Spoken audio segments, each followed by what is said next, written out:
on Wisconsin streets. Now, from prison, a repeat offender speaks with us exclusively, saying what should have happened but never did.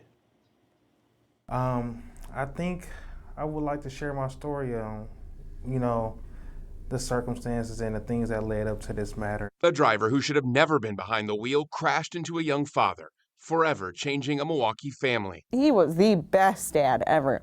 I mean, the kids wanted to go anywhere he went. What do you remember about that day, about the crash? Everything. Coming up, the jail interview with an unlicensed driver, why he wishes cops had stopped him for good, the missed chances, what could prevent another tragedy. It's our 12 News investigation tomorrow on 12 News at 6. Well, drivers are also bracing for a possible construction nightmare. The 8-year freeway project gets underway later tonight. Which area could be tackled first? Also ahead, 2 girls hurt after falling from a Ferris wheel. Hear what a witness described happened moments before that ride malfunctioned. And some rain showers moving into here overnight. We'll be timing that and how long it lasts on With Watch 12.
We're back with breaking news tonight from Racine. Police say a man was shot and killed just before 5:30 tonight. That shooting at 11th Street and Washington Avenue. Police say that's nearby a chicken restaurant named Chester's Chicken. The man had multiple gunshot wounds, according to police, and died later at a local hospital. Racine police are asking with anyone with information about the crime to give them a call. This is Racine's second deadly shooting just this weekend.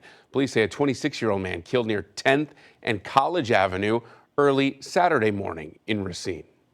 Well, 2 girls are in the hospital tonight after falling from a Ferris wheel.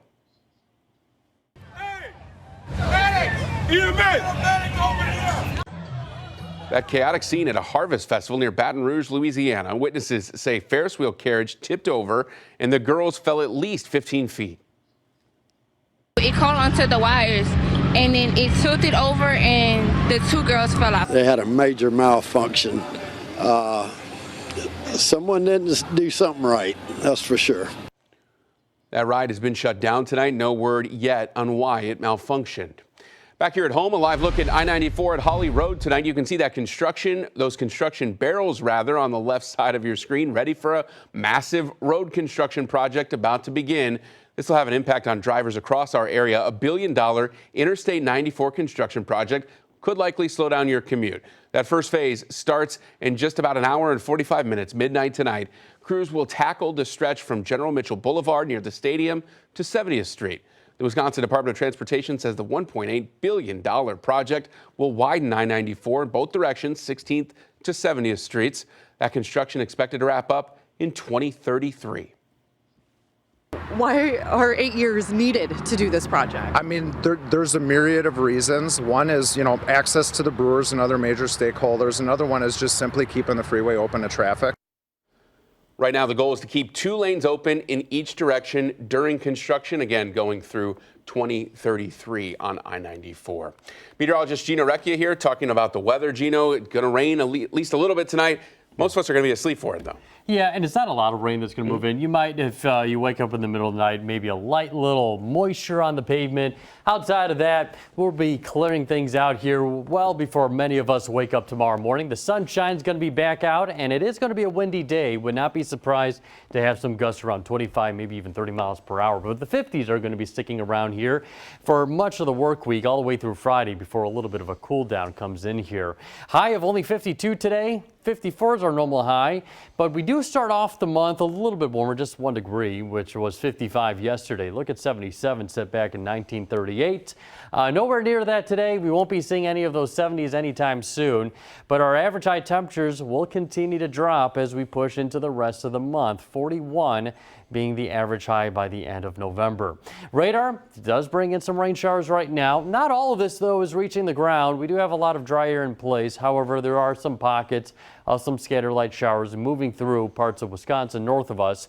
A lot of this energy likely going to be pivoting more towards the east than southeast, but we're watching areas down towards near La Crosse and seeing how much additional coverage starts to develop here as that frontal boundary pivots eastward as it moves into the overnight hours. So better opportunity for scattered rain showers to the north. Not as much down in southern Wisconsin, but still expected to have perhaps at least a few showers to move in here. We'll start off with maybe a few lingering clouds tomorrow morning, but then turning mostly sunny by the afternoon, high of 58.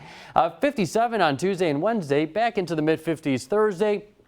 And then we'll wrap up Friday with warmer temperatures back up close to 60 degrees once again. However, watching another chance of some scattered showers, which could linger into Saturday, and also the 40s to return here Saturday and Sunday. Cold front moves through overnight tonight. You can see those pop-up showers possible right around 11 o'clock midnight. Continues into the early part of the overnight, 2 o'clock lingering few rain showers. But by the time we're at 5 o'clock, it's already out of here, and clear skies as we're waking up. So you will want to grab the sunglasses, not the umbrellas tomorrow when you're heading out the door. And high pressure continues to be our main weather maker throughout the day tomorrow and into our Tuesday. There is a warm front boundary that will be lifting northward. That will continue to usher in some southerly winds and help us stay a little bit mild above average for this time of year. Right now, 45 degrees in Franklin. It's a live look from Rock Sports Complex. We do have a little bit of cloud cover in place. We are holding on to temperatures continuing to fall, and also what's falling is our sunset. 4:42. Guess when we see our next 5 p.m. sunset? We have to wait till almost the end of January. So that's the downside. You get earlier sunrises after we move back an hour, but we also get the earlier sunsets as well. So you kind of choose your poison. 46 also in Milwaukee. Live look at Deer District right now. Pretty quiet picture in downtown, and 43 in Waukesha. So it's not going to be cooling off too much with the winds coming in out of the south overnight tonight.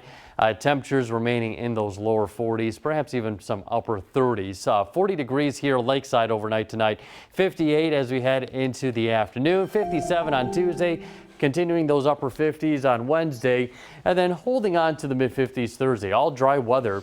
Chance of showers on Friday and Saturday, cooling back down into the 40s by the end of the weekend. A little cooler weather, and it's going to be a little nice though to start off the work week, and then maybe a little heavier jacket as we head into the weekend. Yeah, upper 50s to start the work week looks pretty nice. Yeah, good morning running weather. Oh. I know a guy. Yeah, right. Gino, thank you. Well, hey, our people of the week tonight are those who are stepping up to help feed those in need. Millions of Americans lost their food benefits, including 700,000 in Wisconsin, due to the federal government shutdown. Churches, food pantries, businesses, all coming together. Take Gather Bakehouse, giving away bread to those who may need it.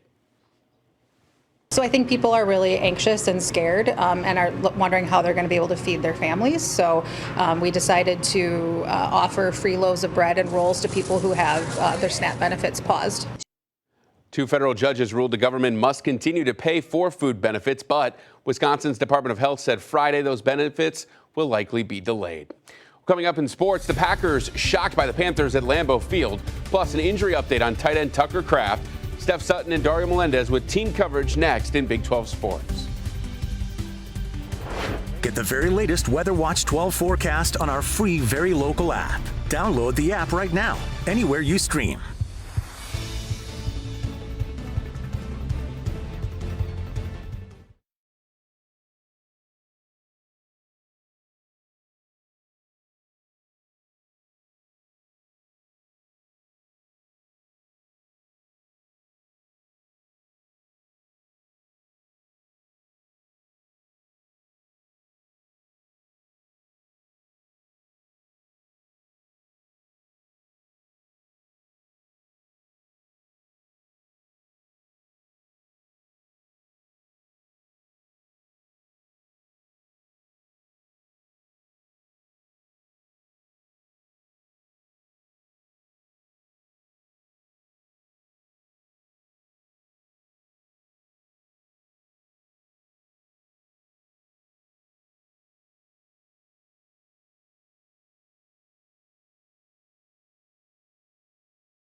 Big 12 Sports, presented by Menards. The only thing quarterback Jordan Love wanted for his 27th birthday today was a Packers win. Unfortunately, the Carolina Panthers spoiled his birthday party at Lambeau Field. The Packers sporting their throwback uniforms from 1923. Now, Xavier McKinney, one of the few bright spots for Green Bay. First career game for him with a sack and an interception. Prevents the Panthers from scoring here with that pick in the end zone. Not too many offensive plays for the Pack in the first half, but Love's 51-yard completion to Christian Watson was impressive. Love now has over 10,000 career passing yards, and that led to a Packers field goal. Packers trailed 7-6 at the half. Scary moment for Tucker Kraft here in the third quarter. He goes down with a knee injury. He had to be helped off the field, carted to the locker room, and did not return. We will have more on him in a moment.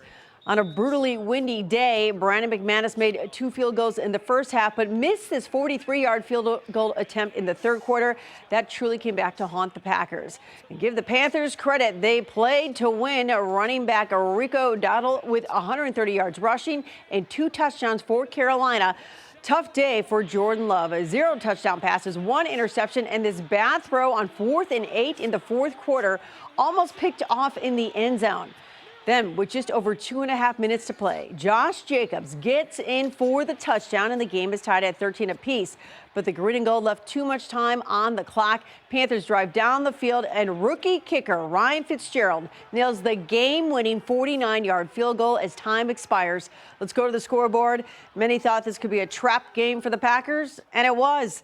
Panthers surprised the Pack. 16-13 is the final. Big 12 Sports Director Dario Melendez reports from Lambeau Field.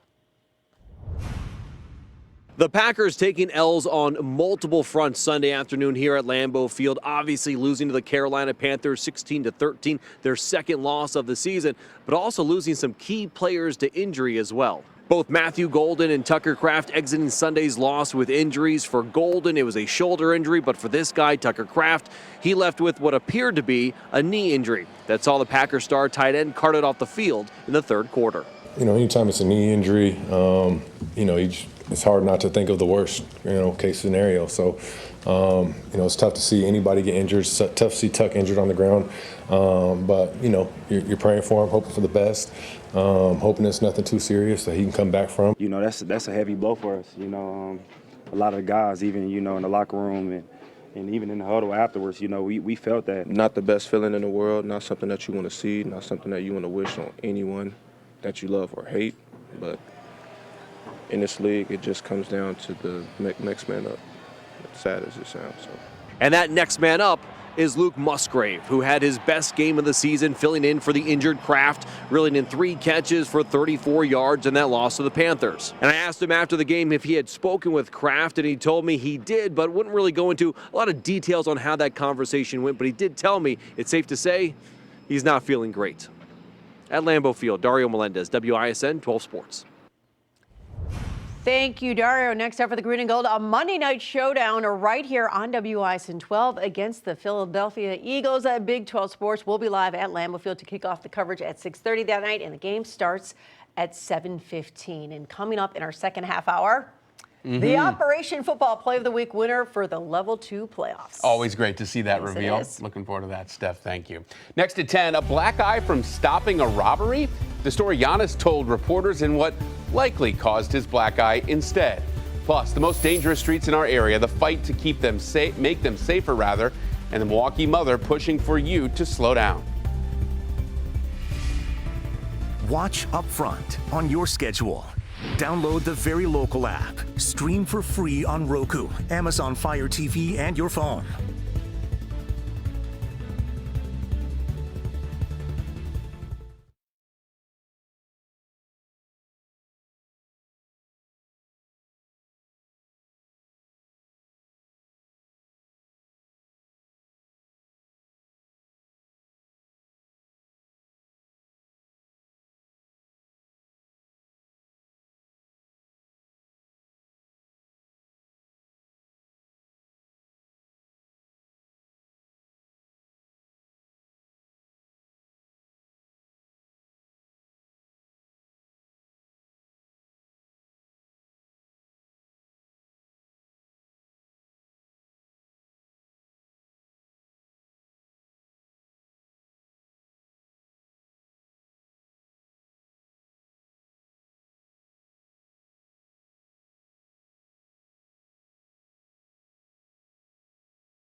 leading the way with important local coverage. You're watching WISN 12 News at 10. We start this half hour with Weather Watch. Gino, you're tracking a little bit of rain in some areas overnight. Yeah, we're going to be dealing with some on and off rain showers as we head into the overnight hours after 11 o'clock tonight. Should be wrapping up, though, about 5 in the morning. And then most of the day will be sunny, dry, a little windy. Could have some gusts around 30 miles per hour out of the west and southwest. So we'll want to grab those sunglasses as we head out the door for tomorrow morning. Here's what the radar picture is right now. Most of the scattered rain showers pretty much north of a line from La Crosse up towards about Kewaunee into Green Bay and Door County at the moment. But that will slowly pivot southward as we head into the overnight. You'll see how that slowly moves down southeast. We're at 1 o'clock and seeing a few scattered showers here. More activity up towards the north near Green Bay and over Lake Michigan. And then a few little stray sprinkles perhaps into the early morning hours before we clear out by about 5 o'clock in the morning. And clear skies, right? So once again, 40 degrees overnight tonight, staying breezy. Scattered showers wrapping up by the morning. And then tomorrow, not a bad day in terms of temperatures, 58, a few degrees above normal for this time of year. We'll have a final look at your forecast coming up in a bit. And we continue to follow breaking news tonight from Racine. Police say a man was shot and killed just before 5:30. That shooting at 11th Street and Washington Avenue. Police say that's the address of the Chicken Palace in Racine. That man had multiple gunshot wounds, later died at a local hospital. Racine police are asking anyone with information about the crime to give them a call. And this was the city's second deadly shooting this weekend. Police say a 26-year-old man was killed near 10th Street and College Avenue early Saturday morning in the city of Racine. Well, reckless driving is a problem here in Milwaukee. County research shows it's killing more drivers than in years past. Now, Milwaukee County is leading an effort to track the streets deemed most dangerous, and one mom who's working to make sure people drive safer. I think I got one that has it on both sides. Marty Dunmore carries a sign in the arms she used to carry her child. This day's silent protest Speed limit is 40. is to honor her 20-year-old daughter, Talise, who was killed right here. Whoa! I feel like if we're not a part of the solution, we're contributing to the problem. So this is healing for me, actually, to get out here and hold up a sign and just tell people to slow down, drive sober. Stephanie Sykes was driving drunk and speeding on 76th Street near Good Hope last September when she struck Talise Dunmore and her sister Delisha, who was injured. Video we obtained from a nearby store is too graphic to show entirely. To see a piece of tarp laying in the street and know that your child is under it is shocking, devastating, unimaginable. This stretch of North 76th Street where the sisters were hit is identified as one of the worst in Milwaukee County. 11 deadly crashes here and 43 serious injuries in just a 4-year span. 39% involve speeding, another 19% reckless driving. North 76th Street is one of 25 areas identified as corridors of concern by Milwaukee County, where you're most vulnerable. While researchers found crashes overall are dropping, more people are dying. Reckless driving is what's making up that increase to a large extent. Now, reckless driving takes a few different areas. Reckless driving can be high-speed driving. That's a major area where we're seeing increase in fatal collisions. Hit and run crashes is another area where we're seeing increase in those fatal collisions. 12 News Investigates spent time recording drivers in the county's top 3 danger zones. Capitol Drive ranks 3rd worst. 15 deadly crashes, 69 serious injury in 4 years. Things we saw included school buses running red lights. We captured 2 buses and 3 cars all trying to beat the yellow light at 27th and Capitol. Then the driver trying to turn makes his move. That light already red. 1 through the red, 2, 3 through the red. Second most dangerous, Fond du Lac Avenue with 18 deadly crashes and 73 serious injury in 4 years. In the county's #1 most dangerous spot, 27th Street and Layton Boulevard. 26 deadly crashes, 101 serious injury. The behavior leading to the most crashes, running red lights. Red, this guy's running it. Which we saw plenty. A project spearheaded by Dr. Ben Weston of the county's Emergency Management Office is one that aims to make a difference. The county's interactive crash dashboard allows anyone to zoom in on the hot spots. We wanted to say, where are the most fatal crashes? And the most fatal crashes are on 27th and Center. We wanted to say, where are the most hit and run crashes? It's the same intersection, 27th and Center. But then you look at pedestrian crashes, for example, and you're going over to 35th in Wisconsin.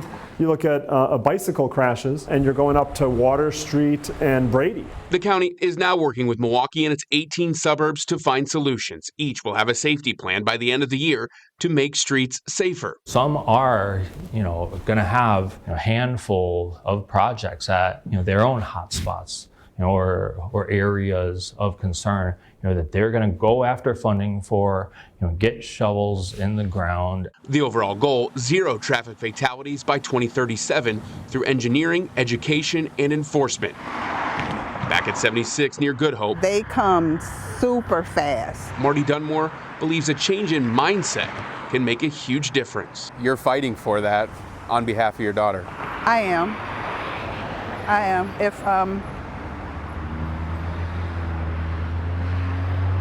If this makes a difference in just one person's life, then my daughter would not have died in vain. And the county has mapped these streets so you can find them, can find individual intersections as well. You'll find a link in this story right now on the 12 News mobile app. Well, now overseas to a stabbing attack on a train in the UK. Police say a man stabbed multiple people on a train heading from Doncaster to London Saturday night. 11 people hospitalized. They say a railroad worker has life-threatening injuries after trying to stop that attacker. Police arrested a 32-year-old man. No word yet on a possible motive tonight. And police in Massachusetts believe an explosion at Harvard University this weekend was deliberate. Saturday morning explosion on the 4th floor of the school's medical school. No one was hurt. Police say 2 masked men ran from the scene. Investigators are looking for them and a possible motive for this attack at Harvard tonight. And in Jamaica, the death toll from Hurricane Melissa, now at 28, is expected to rise. New aerial video tonight shows devastation in the western part of the island nation, which took a direct hit from that Category 5 storm. U.S. troops and first responders are in Jamaica offering humanitarian support, but the conditions, they say, are difficult. And there are certainly challenges in navigating with roads washed out, debris across roads, large debris piles, power lines down, trees over the roads. It's really difficult to move around. And 5 days after the storm hit, about 3/4 of Jamaica has no electricity still, and thousands of people are in emergency shelters tonight. Well, the U.S. military strikes another alleged drug trafficking boat, this time in the Caribbean. That's according to Defense Secretary Pete Hegseth. The strike killed at least 3 people. Attack marks the 15th known strike on alleged drug boats. At least 64 people have been killed. And today, Pope Leo praying for souls in a cemetery. The Pope celebrated Mass among the tombstones in Rome to mark the Feast of All Souls. He told the crowd that they continue to carry loved ones with them in their hearts. He also left flowers on some of the graves at that cemetery. Well, still to come on 12 News tonight, the leaves across our area are in peak color. Next, the science behind these bright colors. Watch 12 News on YouTube. See all of our stories, investigations, and the latest forecasts from the Weather Watch 12 team. Subscribe to the 12 News YouTube channel right now.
Hi, everyone. Good evening. A new edition of Upfront is just moments away. Day 33 of the government shutdown, the stakes intensifying. Now our exclusives, House Minority Leader Hakeem Jeffries and Republican Congressman Derek Van Orden. Plus, the blame game. Wisconsin voters weigh in on the shutdown. Upfront is all new next at 11.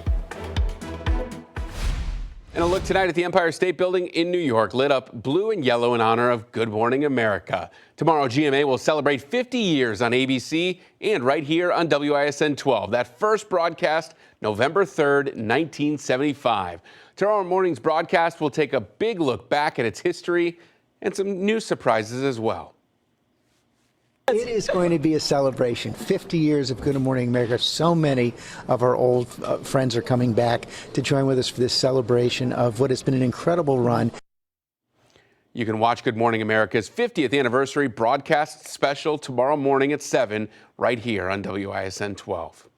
And a reminder that Thanksgiving is just over 3 weeks away. Crews with New York's Macy's Thanksgiving Day Parade took those giant balloons out for a test drive this weekend. Some of them are as tall as 3- and 4-story buildings. This year will be the parade's 99th in New York City. Well, it is the time of the year where Wisconsin's landscape starts to illuminate in color. But what actually causes those leaves to change? Weather Watch 12 meteorologist Gino Recchia shows us how the sun and conditions on Earth both collaborate to paint the season. At the Schlitz Audubon Nature Center in Bayside, the trees are glowing with color. A cool breeze off Lake Michigan hints that the season is changing, and it all starts with the sun. And we've seen some significant changes in not only the sun angle, but the intensity of the sunlight. And so what will that do is it will trigger those changes in the fall color. Tom Finley from the Nature Center tells us those changes include the shutdown of chlorophyll, the pigment that gives leaves their green color. What's left are yellows and oranges on the leaves from pigments called carotenoids. The sun begins the process, but the weather decides the show, and this year's dry spells have toned it down. Even before the August floods, we noticed that some trees were suffering stress. And what does that mean in the tree world? The leaves turn brown and they drop quickly. That dryness, combined with a warmer than normal October, pushed peak colors back by more than a week, dulling the reds and shortening the season across much of southeastern Wisconsin. Combination of cooler nights and moist days, that which we didn't have, that's why we didn't see the vibrant red production this year. Still, with the delay, now is the time to go out and soak up these colors. And they sure are pretty, although toned down just a little bit. Tell us where the best fall colors are right now, Gino. Well, we've got the Travel Wisconsin Fall Color Map.